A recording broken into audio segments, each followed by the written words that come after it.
যেহেতু গঙ্গাসাগর মেলাটা একটি কি বলবো ভয়ঙ্কর জল পেরিয়ে আসতে হয়। কুম্ভ মেলায় যারা যান ওরা রেল কানেক্টেড, প্লেন কানেক্টেড, তাতেও অত বড় দুর্ঘটনা ঘটে গেছে। আমরা তো সেটা চাই না, কিন্তু আমাদের দীর্ঘদিনের দাবি ছিল যে একটা গঙ্গাসাগর সেতু করে দেওয়া হোক, যাতে মানুষকে কষ্ট করে ওই একজন একজন করে নদী পার করে নিয়ে আসতে প্রশাসনের যে কি কষ্ট হয়, আর যারা দায়িত্ব থাকে তাদের সে মুখে বলা যাবে না। 6 মাস ধরে কাজ করতে হয় এর জন্য। তার মধ্যে বাইরে থেকে অনেকে আসে, তাদের থাকার ঘর, তাদের আমরা ওয়াশরুম বলি যেটা বলা হয়, শৌচালয়, তাদের পানীয় জলের ব্যবস্থা, অনেকে তো খাবার ব্যবস্থা সবকিছুই করা হয় এবং টোটালটাই রাজ্য সরকারের টাকায় হয়। বাঘের সাথে লড়াই করে, কুমিরের সাথে লড়াই করে আপনারা বেঁচে আছেন, জলের সাথে লড়াই করে। কখনো সুনামি, কখনো টর্নেডো, কখনো আমফান, এ তো আছে।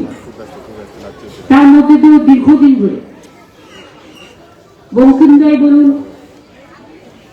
পাথর প্রতিমা সমীরদাই বলুন, বাপি বলুন, প্রতিমাই বলুন, সৌকতি বলুন, মন্টু পাখিরাই বলুন, যোগরঞ্জনী বলুন, সবাই প্রশাসনের থেকে সবাই বারবার অনেকবার অনুরোধ করেছে। আমরাও অনেকবার অনুরোধ করেছি দিল্লিতে যে আমাদের এখানে একটা গঙ্গাসাগর সেতু করে দেওয়া হোক, যাতে মানুষের দুঃখের অবসান ঘটে। কারণ গঙ্গাসাগর মেলাটা কেন্দ্র করে 1 কোটির বেশি লোক আছে এবং তাদের পরপার করতে জলের মধ্যে দিয়ে খুব কষ্ট হয়। যাই হোক, যখন হয়নি, যখন দেয়নি, তখন ভিক্ষেপ চাওয়ার লোক আমরা নই। আজকে আপনারা দেখেছেন এলএনটিকে দায়িত্ব দিয়ে দেওয়া হয়েছে, পিডব্লিউডি দায়িত্ব দিয়েছে, টেন্ডারের মধ্যে দিয়ে এবং 1700 কোটি টাকা খরচ করে গঙ্গাসাগর সেতু তৈরি করার দায়িত্ব দিয়ে দিয়েছি এবং আজকে শিলান্যাস হয়ে গেছে। ওদের করতে যে সময় লাগবে, একটা বড় সেতু তৈরি করতে টাইম লাগে। এর আগেও আমরা বকখালি থেকে শুরু করে আরো অনেক জায়গা থেকে অনেক সেতু করে দিয়েছি, কিন্তু গঙ্গাসাগর সেতুটা স্পেশাল টাস্ক লাগবে, খুব হার্ড ওয়ার্কিং জব এবং সেই জন্যই যারা দায়িত্ব পেয়েছে তারা খুব ইম্পর্টেন্ট, তারা এসব কাজ করে অভ্যস্ত। সুতরাং আমি মনে করি তারা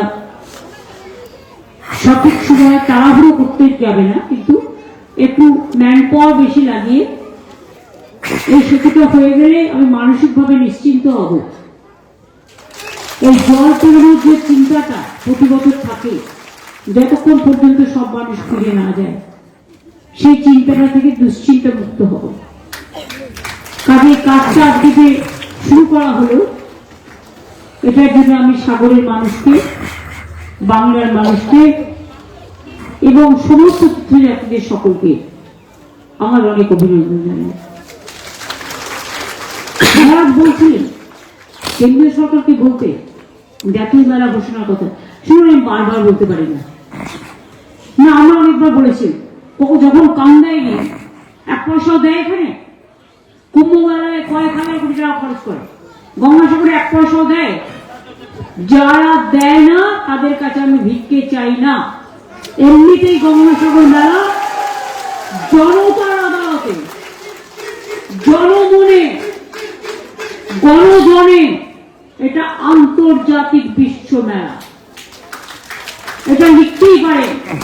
এটা জনগণের রায় বলছে, গণ আদালত বলছে। এর থেকে বড় আদালতের কোন স্ট্যাম্প প্যাড আমাদের দরকার নেই। আমার খারাপ লাগছে শুনে যে ভারত সেবাসের সঙ্গে মহারাজের নাম কেটে দিয়েছে। তার মানে বুঝতে পারছেন, নাম কাটতে কাটতে কোথায় চলে গেছে। একদিন সবার নাম কাটতে কাটতে নিজেদের নামও কেটে দেবে, আর না কেটে দিলে মানুষই কেটে দেবে। যে অবস্থা, যেভাবে মানুষকে অসহায়, মানুষের উপর নিপীড়ন চলছে।